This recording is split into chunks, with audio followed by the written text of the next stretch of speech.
Assalamualaikum warahmatullahi wabarakatuh. Di video kali ini kita akan mempelajari tentang distribusi peluang. Nah, di sini distribusi ini sama dengan sebaran. Peluang ini kadangkala kita memakai kata-kata yang probabilitas. Jadi bisa juga sebaran peluang atau distribusi probabilitas. Oke, yang pertama kita bahas dulu apa itu peluang atau probabilitas. Probabilitas atau peluang adalah kemungkinan terjadinya suatu peristiwa atau hasil dari sejumlah peristiwa atau hasil yang diharapkan terjadi. Teori peluang menghitung kemungkinannya timbul gejala yang diharapkan dari variabel populasi, sedangkan distribusi peluang menghitung kemungkinan timbulnya peristiwa yang diharapkan dari variabel sampelnya. Nah, kalau teorinya dari teori peluang itu variabel populasi keseluruhan, kalau distribusi atau sebaran peluangnya dihitung dari variabel sampelnya atau himpunan bagiannya. Oke, bisa ya teman-teman membedakan populasi sama sampel. Nah, distribusi probabilitas ini atau distribusi peluang terdiri atas distribusi probabilitas diskrit dan kontinu. Jadi ada macam-macamnya dalam ilmu statistika. Nah, pada video kali ini kita akan bahas tentang distribusi normal, normal baku, binomial Bernoulli, dan Poisson. Kita bahas dulu yang normal. Distribusi normal ini merupakan sebaran kontinu yang sangat penting dalam statistika. Banyak pengukuran yang diasumsikan menyebar menurut sebaran normal. Banyak analisis yang didasarkan pada sebaran normal. Jadi sebaran normal ini juga disebut dengan sebaran Gauss. Oke, misalkan X ini peubah acak ya teman-teman. Seperti video sebelumnya, X ini adalah peubah acak. Jadi peubah acak itu disimbolkan dengan huruf kapital. Misalkan X menyebar menurut sebaran normal dengan nilai tengah nu dan ragam sigma kuadrat. Jadi dua parameter yang digunakan pada sebaran normal ini adalah nu dan sigma kuadrat. Kita notasikan seperti ini. X menyebar, ini bacaannya menyebar. X menyebar normal, nu, sigma kuadrat. Jadi persamaan kuadrat. Jadi persamaan matematikanya adalah seperti ini. Fx sama dengan 1 per akar 2V kali sigma kuadrat dikali E pangkat min setengah kali X kurang nu per sigma dikuadratkan, yang mana nilai X-nya dari min taingga sampai taingga dan sigma kuadratnya itu positif atau besar dari 0. Oke, lanjut. Nah, ini ada kurva normalnya, jadi simetris dengan sumbu dan simetris pada X sama dengan nu. Jadi sumbu X ini sama dengan nu dan kurva ini itu mendekati sumbu mendatar secara asimptotik pada kedua ujung. Jadi kalau diteruskan garis ini dia akan mendekati sumbu X-nya atau sumbu nu-nya. Dan di sini garis putus-putusnya adalah sigmanya. Jadi ini gambaran kurva dari sebaran normal. Oke, lanjut kita ke sebaran normal baku. Nah, kalau untuk normal baku ini dinotasikan dengan Z, kalau normal tadi dinotasikan dengan N. Nah, Z ini menyebar normal baku 0,1.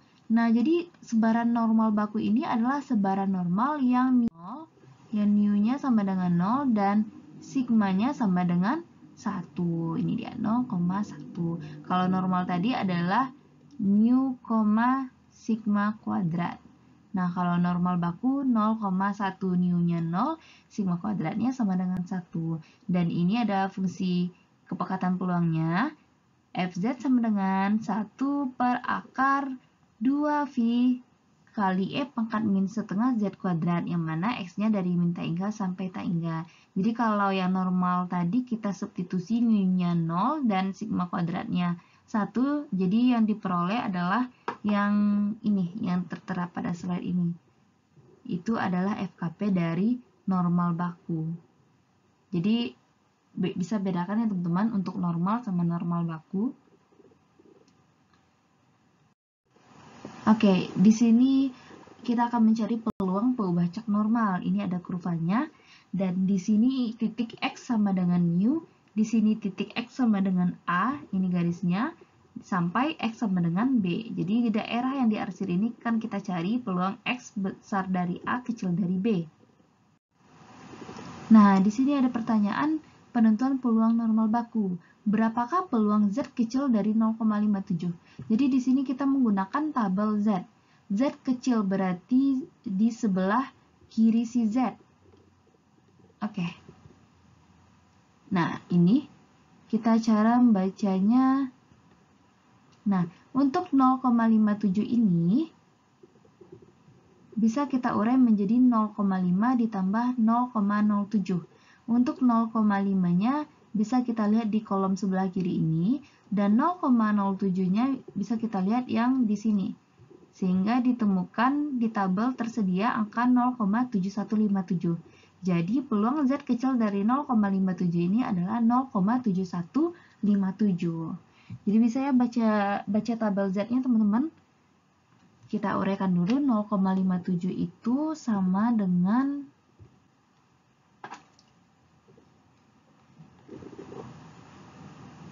ini 0,5 itu ditambah dengan 0,07. Jadi 0,57 itu adalah 0,5 ditambah 0,07. 0,5-nya dilihat di sini dan 0,07-nya dilihat di atas. Oke, begitu untuk baca tabel Z. Lanjut. Nah, bagaimana kalau peluang Z kecil dari min 2,98? Nah, sama kayak tadi kita bisa lihat kalau min 2,98 berarti bisa juga kita urai min 2,9 dan satu lagi kita lihat 0,08. Min 2,9 bisa kita lihat di kolom paling kiri. Ini dia. Dan 0,08 itu bisa kita lihat yang di atas. Sehingga diperoleh nilainya 0,0014. Jadi peluang dari Z kecil dari min 2,98 adalah 0,0014. Oke. Nah, kalau tadi kita telah mencari peluang Z kecil dari Z, yaitu sebelah kiri si Z. Bagaimana kalau yang diarsir itu adalah sebelah kanan si Z, yaitu peluang Z besar dari Z. Nah, di sebelah kiri peluang Z kecil dari Z. Nah, kalau misalkan kita jumlahkan semuanya, itu akan menghasilkan nilainya sama dengan 1. Kalau misalkan ini kita pindah ruaskan yang peluang Z kecil dari Z ini ke sebelah kanan sama dengan yang awalnya positif, kalau pindah ruaskan jadinya negatif, sehingga diperoleh peluang Z besar dari Z itu sama dengan 1 kurang peluang Z kecil dari Z. Oke, kalau misalkan tadinya peluang Z besar dari min 2,98, sedangkan kita cuma tahu nilainya Z kecil dari min 2,98, sehingga kita dapat mencarinya, kita kurangkan aja 1 kurang peluangnya. 1 kurang 0,0014 diperoleh 0,9986. Saya teman-teman untuk mencari peluang Z besar, cukup kita mencari peluang Z kecilnya berdasarkan tabel Z dan kita kurangkan aja 1 kurang peluangnya. Oke, tentukan bit Z bila diketahui peluang Z kecil dari Z 0,7088. Nah, sekarang yang diketahui nilai di dalam tabelnya adalah 0,7088, berarti kita mencari nilai Z kecilnya berapa. Jadi kebalikannya. Nah, kita lihat di tabel Z, 0,7088 ada di sini.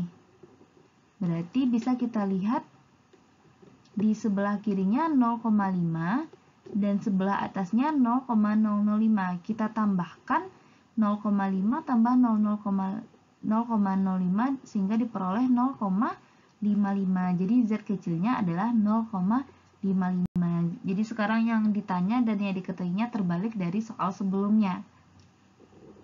Oke. Nah, bagaimana peluang dari Z 0,0050? Dia terletak di tengah-tengah ini, sehingga bisa kita lihat sebelah kirinya min 2,5 dan sebelah atasnya di tengah-tengah 0,07 dan 0,08, berarti 0,075. Jadi Z kecilnya adalah min 2,5, kita tambahkan 0,075 diperoleh min 2,575.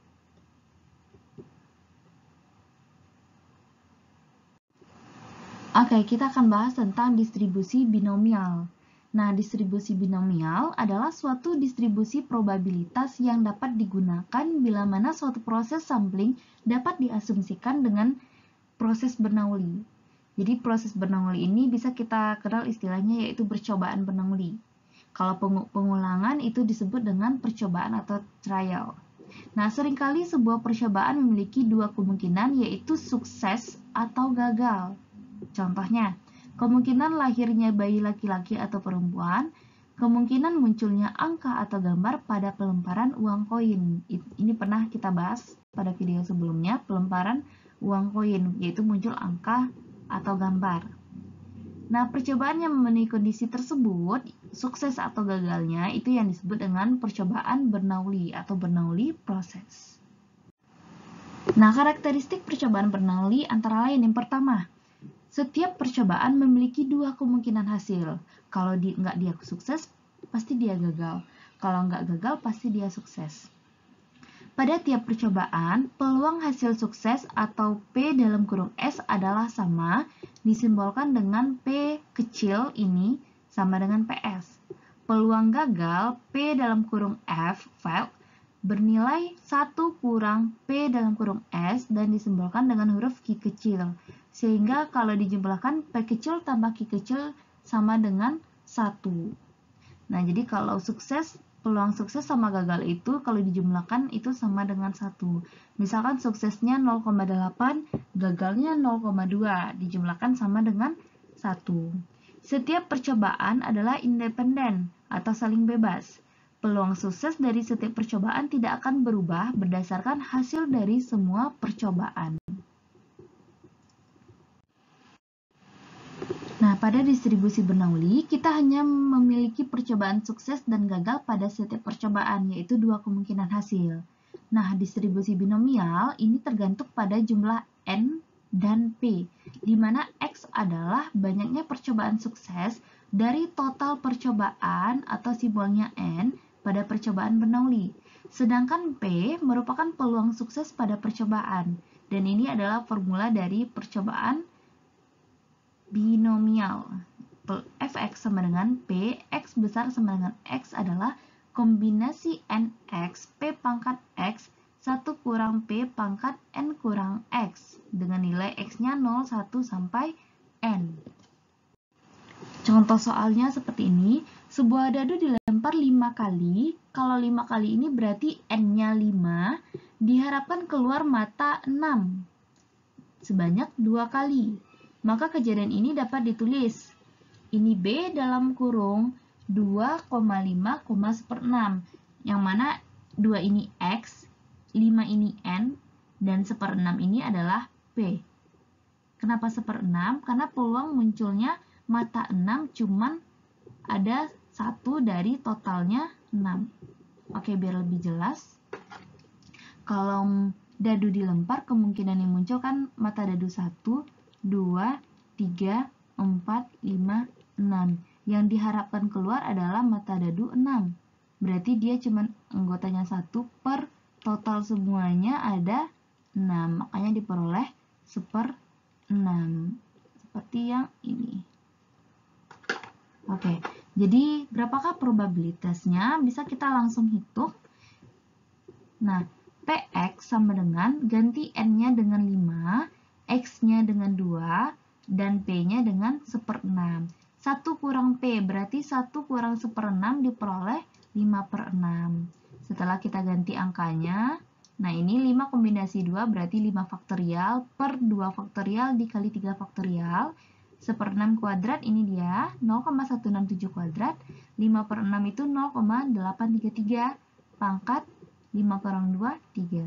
Setelah kita kalkulasikan sehingga diperoleh 0,1612 atau 16,12%. Jadi peluang yang muncul berkisar 16,12%. Oke, lanjut kita bahas tentang distribusi Poisson. Nah, distribusi ini dapat digunakan untuk menentukan probabilitas atau peluang dari sejumlah gejala sukses yang telah kita harapkan dari sejumlah kejadian dan untuk N-nya yang besar, sedangkan nilai mu yang sangat kecil.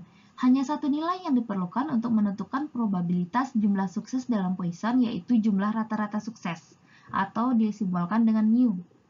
Jadi percobaan Poisson ini adalah eksperimen yang menghasilkan nilai numerik dari variabel acak X pada jumlah hasil yang terjadi selama interval waktu tertentu di wilayah tertentu. Dan ini adalah FKP dari distribusi Poisson. E pangkat min mu dikali mu pangkat X per X faktorial. Nah, ini ada karakteristik percobaan Poisson. Yang pertama, hasil percobaan pada suatu selang waktu dan tempat tidak tergantung dari hasil percobaan di selang waktu dan tempat yang lain yang terpisah. Yang kedua, peluang terjadinya suatu hasil percobaan sebanding dengan panjang selang waktu dan luas tempat percobaan terjadi. Hal ini berlaku hanya untuk selang waktu yang singkat dan luas daerah yang sempit. Jadi ada syaratnya selang waktu yang singkat dan luas daerah yang sempit. Yang ketiga, karakteristik dari percobaan Poisson adalah peluangnya lebih dari satu hasil percobaan akan terjadi pada satu selang waktu dan luasan tempat yang sama diabaikan. Dan yang terakhir, distribusi Poisson ini juga digunakan untuk menghitung probabilitas timbulnya gejala yang diharapkan, gejala sukses, dari sejumlah N kejadian atau sampel, tetapi untuk kasus yang N-nya besar dan P-nya yang sangat kecil. Nah, ini ada contoh soal dari distribusi Poisson. Selama percobaan di laboratorium, jumlah rata-rata partikel radioaktif yang melewati mesin penghitung dalam 1 milidetik adalah 4. Rata-rata katanya, berarti mu-nya 4. Berapakah probabilitas ada 6 partikel, berarti 6 ini adalah X, 6 partikel radioaktif yang melewati mesin penghitung. Jadi dari soal kita tahu mu-nya 4, X-nya 6. Nah, langsung kita substitusi. Tadi di sini pangkat min mu ini adalah FKP dari Poisson. Langsung ganti atau substitusi mu-nya dengan 4, X-nya dengan 6. Pangkat min 4 kali 4 pangkat 6 per 6 faktorial. Nah, di sini setelah kita kalkulasikan sehingga diperoleh probabilitasnya 0,1042 yang sama dengan 10,42%. Oke, begitu ya teman-teman. Ini bisa kita langsung substitusi ke dalam rumus distribusi Poisson atau FKP Poisson. Oke, untuk video kali ini cukup sekian. Semoga bermanfaat. Mohon maaf apabila ada kata yang salah. Ya akhiri, Assalamualaikum warahmatullahi wabarakatuh.